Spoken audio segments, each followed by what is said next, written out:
write that. And that day, I definitely did not direct it because I described the circumstances. We were just racing to get the shots done. I mean, that was all 100% Debbie. And we didn't rehearse that or anything. Nope. I didn't get to rehearse with Debbie or Lee at all. Keelan and Jen, because they were new, I specifically scheduled it so I could shoot their scenes alone together first so they could get familiar with each other before they had to face, you know, the acting pros. And, the flashback actors were the first thing we shot, so they got a night of rehearsal, and that really paid off with some of the lines, the lines about Norman Rockwell came out of that rehearsal. I didn't come up with those either. Robert Saban's an improv guy. I literally said, Robert, we need a joke here, and he came up with it on the spot. So that's what happens when you work with people who are really good at what they do. But those scenes, thank God the digital guys were able to save it, because I think it makes it so much easier to appreciate the amazing stuff she did in those scenes without worrying about, you know, the latex is falling off. Yeah. And just to give you guys an idea, because you said you didn't see the first film, the character of Zachary is the lead character from the original film. It plays a different character, but it's the same guy. Yeah. So there's a lot of things that are kind of in there with the first movie. It's not obvious, but if you're a fan of the original, you will pick it up. And it's a movie that I've enjoyed for a long time. And I remember telling you, whenever we interviewed for the Gutmunchers podcast, that it's nice to see them little in-jokes, because there's even kind of an in-joke in there with Street Trash. Yeah. And the Roy Funke's character, Yes. and that stuff's awesome. Like, I don't know, have you guys ever seen Street Trash? Like, if you notice that stuff, doesn't that make the movie a lot cooler? Because it's kind of like, the movie's for everybody else. This little part here, though, this is for you. He put this in there for you. Right, Well, just that- like what's in the basket. Yeah. It's just a moment, but if you're there to get it, great. If not, it does not affect the movie. But it's just And well, that's the other thing that was great about this too, is watching it, is it felt like a film from that time period. Even though it was made today, I'm watching it thinking, I feel like I've traveled back to the mid-'80s. And those are some of the best times of watching films. And the whole time watching this going, this could not have been made today, because it had that feel and the effect of something that was made then. I will say, it was a little shocking to watch the projection tonight, because I had a brilliant DP, and he used 35mm lens adapters on his HD camera, and generally speaking, even with DVD projection, it looks very filmy to me, and it was so bright that it just screamed video tonight. But you're going to have to trust me, it looks spectacular. Well, I thought it was very crisp. well, it's not so much the look, but the overall feel of the film. No, I Yeah, understand the what you're vibe, saying. yeah. Because, well, you immediately notice, like, okay, something needs to be done with this projection, but we'll just go with it, so. And the first film is sometimes criticized for being slow to start, which always surprises me, because it takes 16 minutes before the guy beats someone's head in with a pipe. I don't think that's slow, but I never felt the pressure that with this one, okay, we're going to do the fast-paced editing and stuff. I wanted to take my time to introduce the post-apocalyptic world, and then introduce the characters and bring the stuff in at the same pace. So there's still, I mean, other than Lloyd blowing up in the beginning and all of New York Which getting was wiped out, hilarious. nothing really happens until about 22 minutes in. And as far as that Lloyd cameo, you know, we did the basket case reference, the Street Trash reference. I wanted to do a Troma reference. It's like, well, Debbie's in the film.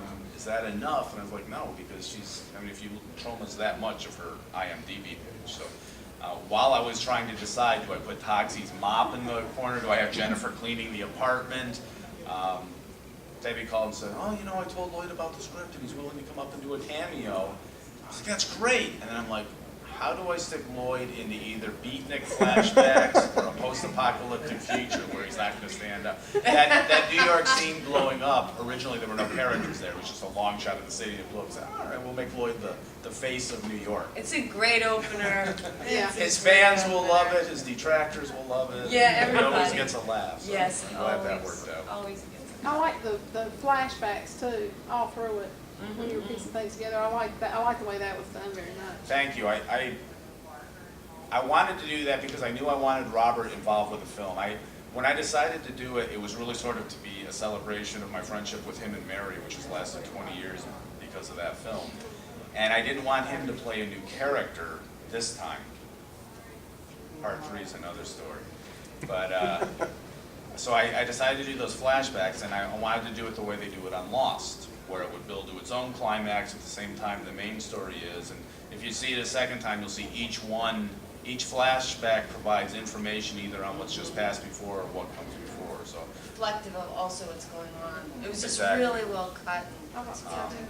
So I mean, that was the purpose behind that, but also, like I said, in the original film, 2 or 3 sentences of dialogue really explain the origin of the cult and why this guy's here. It was just such a flimsy excuse that when I wrote the first one at age 18, I got to that point in the script, okay, I need to explain what's going on here, and this is what it is.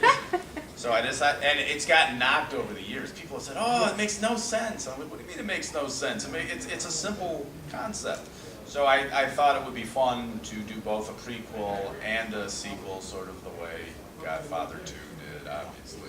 There you go. That's If we great. get to make the third one, there's actually going to be a scene of them hoisting the Zachary Devon Soup Kitchen sign up, just like Nice. Jen. That's awesome. And that sign, by the way, when they look up, that was a digital comp. That was a blank sign. So that's an example of how there are digital effects in that film that you just don't even realize when you're watching it. And great music too. Yeah. Oh, yeah, Great I love music. that. Love that. Mars is the name of the composer. I know he's worked on at least one film for Mike Watt and Amy Lynn Best, who are here with Happy Cloud Pictures.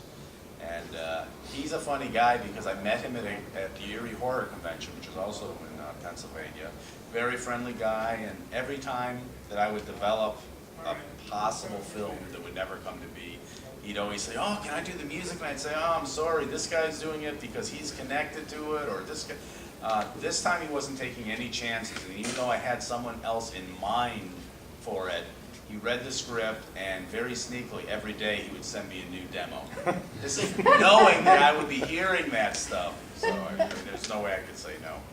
And the way we edited this film, I think, maybe it's common with today's technology, but it was unique for me. I did my first 2 films on a Steenbeck, an old 16mm film cutting machine, and my third one, the guy who edited this edited with me sitting beside him, but on this one, I live in Buffalo now, the editor's in New York, sent him the footage, I sent him extensive notes. He would send me a link, I would open up the link, I would see a QuickTime file that would either be perfect to my liking or I would make a few suggestions. He would make the changes that same day, we would send it to the composer in California, and by the end of that day, that sequence would be scored. And it was just really an exciting way to go through post-production, especially since I didn't have to do any work, really. I'm just getting this stuff and saying, this is great. The downside to that is that when you're going for overseas sales, they actually want elaborate notes with music cues and stuff like that, and we don't have them because of the way we did it. So that they're So just they gonna can have dub? to, so they can keep track of where the dubbing's going. They need to know exactly where the music rises or something. And since it's on a separate track, I don't know why they need to know that because they haven't. Yeah. But it's something they always ask for. But we'll deal with that. Any other questions, guys? No? I want to thank everyone for coming to the movie. I want to thank everyone for coming to the Q&A. And please give Debbie a hand for the great job she did in the film. And great.